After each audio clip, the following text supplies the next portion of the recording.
Thank you, Mr. Chairman and Mr. Ranking Member, and to our witnesses, thank you. To my colleague from Wyoming, I want you to know we also feel like we have the world's cleanest coal in Utah, and I suspect we're both right.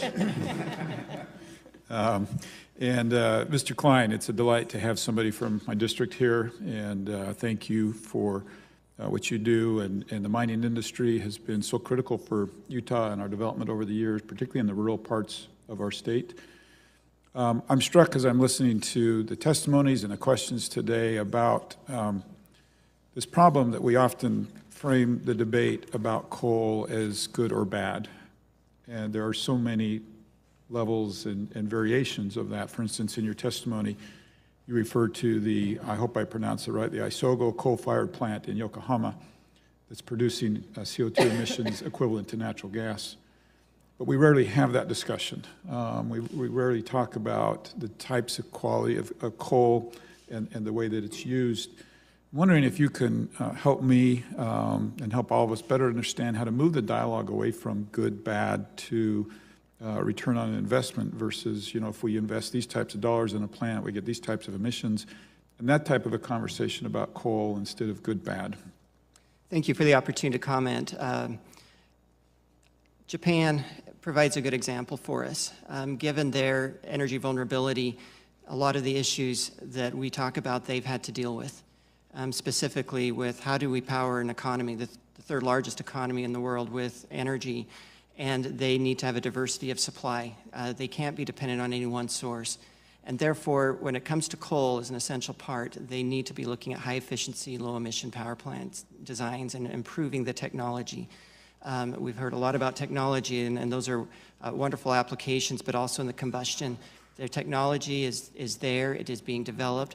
What Japan has done with Isogo is a good example. The average US power plant was built in the 1960s. They took a 1960s era plant, converted it into the cleanest burning plant in the world with emission levels of LNG, and an LNG-fired plant. So I think we could learn a lot by listening more to what the Japanese and our Asian allies have been doing to address some of these energy challenges.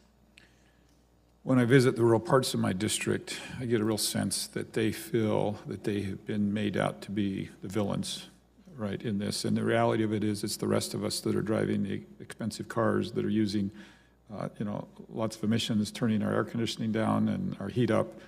And I feel like that we could do a better job of realizing that they're the hardworking Americans producing a product that could be used very effectively around the world. And you mentioned in your testimony, too, that by using U.S. coal instead of other countries' coals, we could actually lower greenhouse gas emissions. Is that correct? And could you further expand that? Yes, that was part of the environmental impact statement that was completed for the Millennium Bulk Terminals project, which had an unprecedented scope of studying everything from mining through combustion in Asia.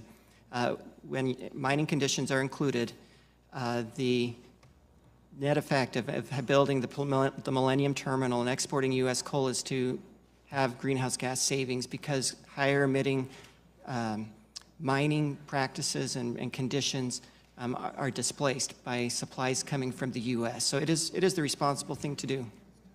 Why don't we talk about that more? I mean, the reality that producing coal in rural Utah could actually lower greenhouse emissions around the world is something that is just not discussed, right? I mean, we don't... We hope it will be more, yes. Okay. Do you sense that there's a bias against coal? I mean, I guess that's an obvious statement, but how do we deal with that bias, and how do we get back to a fact-based discussion? I think we just have to keep returning to the facts. I mean, in this particular case, of course, we've got a study that describes the facts, the analysis that was done by a third-party consultant as part of an environmental impact statement. I mean, the facts speak for themselves in this particular case, and it does have real impact. Good. We just got a few seconds left. And could you further explain this dynamic about why demand is increasing around the world for coal? Sure. Growth overall is the economies are growing in Southeast Asia.